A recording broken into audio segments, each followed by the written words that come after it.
Hello students, we were doing exercise 3.3. Let's see question number 11. This question says find angle C in figure 3.33 if AB is parallel to DC. We have a quadrilateral, as you can see ABCD is a quadrilateral in which AB is parallel to DC. AB is parallel to DC. These two lines are parallel to each other. This angle is given 120 degree. The measure of angle B is 120. We have to find the measure of angle C. Okay. So you have studied property or relations of transversal and parallel lines. So these are parallel lines. So this line can be considered as a transversal. So you know that when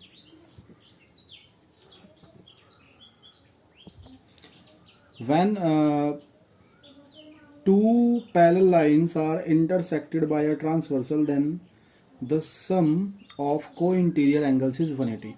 So here we can write angle B plus angle C equal to 180 degree because these lines are parallel. Here I have considered BC as a transversal, so B plus C will be 180.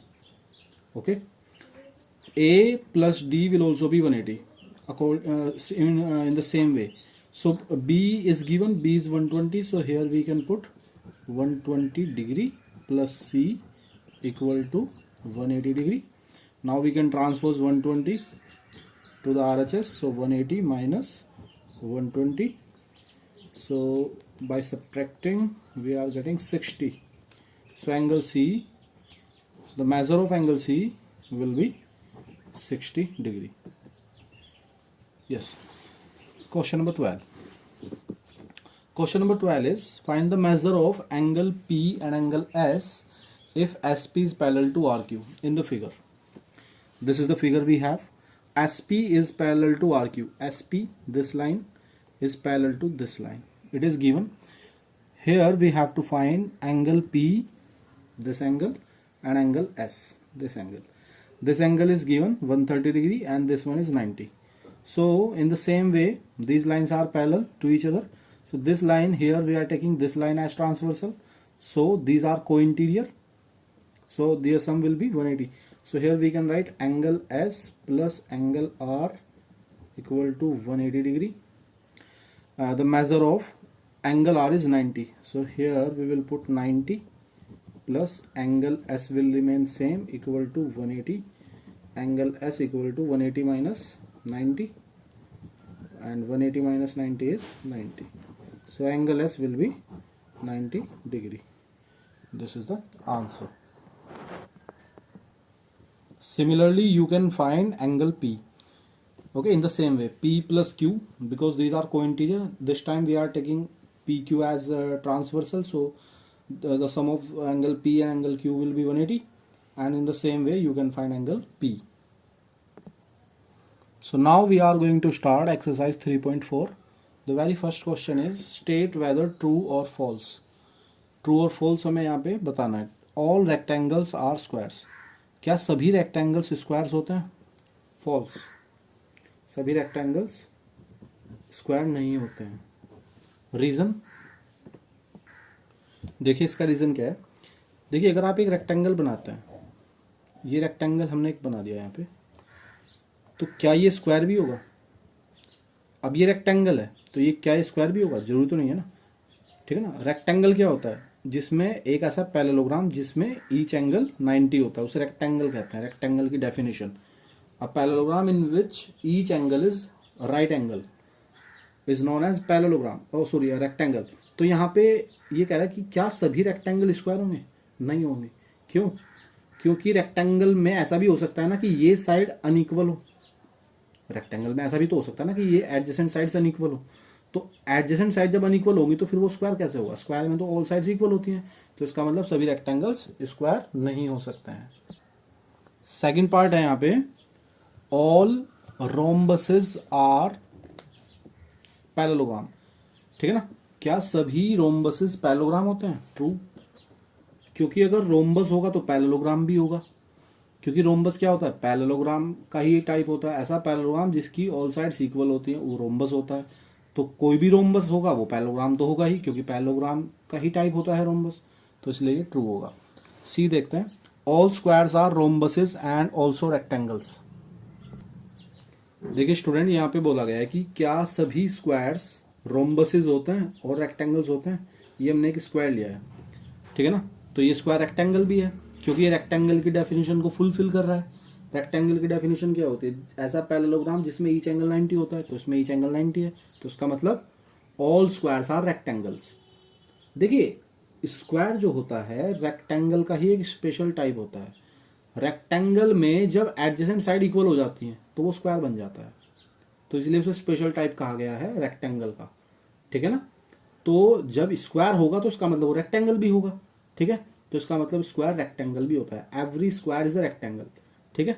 फिर इसने कहा कि क्या वो square rhombus भी होगा, बिल्कुल होगा रोम्बस। रोम्बस की डेफिनेशन क्या है, एक ऐसा पैरेललोग्राम जिसकी ऑल साइड इक्वल हो। अब स्क्वायर में ये डेफिनेशन फुलफिल हो रही है, आप चेक कर सकते हैं। देखिए ये स्क्वायर है और ये स्क्वायर तो पैरेललोग्राम का टाइप है और ऑल साइड इक्वल भी है, तो एक ये भी एक पैरेललोग्राम है जिसकी ऑल साइड इक्वल है, तो इसका मतलब ये रोम्बस भी है, ठीक है ना। Every square is a rhombus and rectangle. Square जो होता है स्पेशल क्वाड्रिलेटरल होता है, जो स्क्वायर होता है वो रेक्टेंगल भी होता है और जो स्क्वायर होता है वो रोम्बस भी होता है। तो ये वाला जो सी पार्ट है आपका ये ट्रू हो जाएगा। डी पार्ट देखते हैं, all squares are not parallelogram. क्या सभी स्क्वायर्स पैरेललोग्राम नहीं है, सभी स्क्वायर्स पैरेललोग्राम है, क्योंकि स्क्वायर क्या होता है पैरेललोग्राम का टाइप होता है। तो ये क्या है, ये फॉल्स है, क्योंकि ये कह रहा है कि all squares are not parallelograms, जबकि all squares are parallelograms, so that's why it is false. E part है आपका, ऑल काइट्स आर रोम्बसेस। क्या सभी काइट्स रोम्बसेस होती हैं, ये फॉल्स है आपका। सभी काइट्स रोम्बसेस नहीं होते हैं, मैं आपको बताता हूँ क्यों। रीजन इसका है, देखिए यहाँ पे अगर हम एक काइट बनाते हैं, ये हमने एक काइट बनाई है, काइट में ये वाली साइड्स इक्वल होती हैं और ये वाली साइड्स इक्वल होती हैं, ठीक है ना, ये अनइक्वल होती हैं। तो अब देखिए आप, इसने कहा क्या सभी काइट्स रोम्बस हैं। क्या आपको रोम्बस की प्रॉपर्टीज में फुलफिल हो रही है, नहीं हो रही है, क्योंकि इसकी फोर साइड्स इक्वल नहीं है, तो ये काइट रोम्बस कैसे हो सकती है, ठीक है ना। तो इसका मतलब ये no kite is a rhombus. Yes, F part देखते हैं। देखिए एफ में कहा ऑल रोम्बसेस आर काइट। क्या सभी रोम्बसेस काइट होते हैं, इसका आंसर होगा ट्रू। सभी रोम्बस काइट होते हैं, क्यों। देखिए मैंने यहाँ पे एक रोम्बस बनाया, ये मैंने एक रोम्बस बनाया, अगर ये रोम्बस है तो इसमें ऑल साइड्स इक्वल होंगी। तो देखिए इसमें काइट की जो प्रॉपर्टी है, वो काइट की जो डेफिनेशन है वो फुलफिल हो रही है।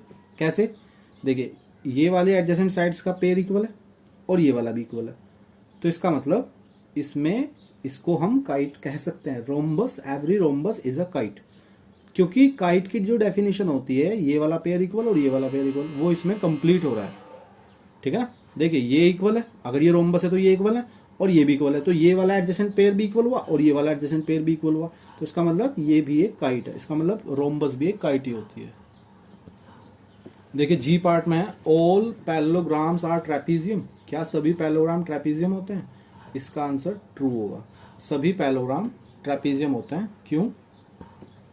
देखिए यहाँ पे ये एक मैंने पैरेललोग्राम बनाया, ठीक है ना, ये पैरेललोग्राम है तो ये पैरेलल हो गई, ये भी पैरेलल हो गई। क्या इसमें ट्रेपीजियम की डेफिनेशन फुलफिल हो रही है, देखिए ट्रेपीजियम की डेफिनेशन इसमें फुलफिल हो रही है। कैसे, अपोजिट साइड का एक पेयर इसमें पैरेलल है, ठीक है ना। तो एक ऐसा क्वाड्रिलेटरल जिसमें अपोजिट साइड का एक पेयर पैरेलल होता है वो ट्रेपीजियम होता है, तो इसका मतलब ये भी ट्रेपीजियम हुआ, तो इसका मतलब every parallelogram is a trapezium. Yes, H part देखते हैं, ऑल स्क्वायर्स आर ट्रेपीजियम। क्या सभी स्क्वायर्स ट्रेपीजियम होते हैं, ये भी ट्रू होगा, सभी स्क्वायर्स ट्रेपीजियम होते हैं। उसका रीजन क्या है, देखिए इसका रीजन ये है, अगर ये स्क्वायर है, इसने कहा क्या सभी स्क्वायर्स ट्रेपीजियम होते हैं। अगर हमने एक स्क्वायर लिया तो स्क्वायर में अपोजिट साइड का ये वाला पेयर पैरेलल है, ये वाला भी पैरेलल है, तो अपोजिट साइड का एक पेयर इसमें पैरेलल हो रहा है, तो ये भी क्या हुआ, ट्रेपीजियम हुआ, ठीक है ना।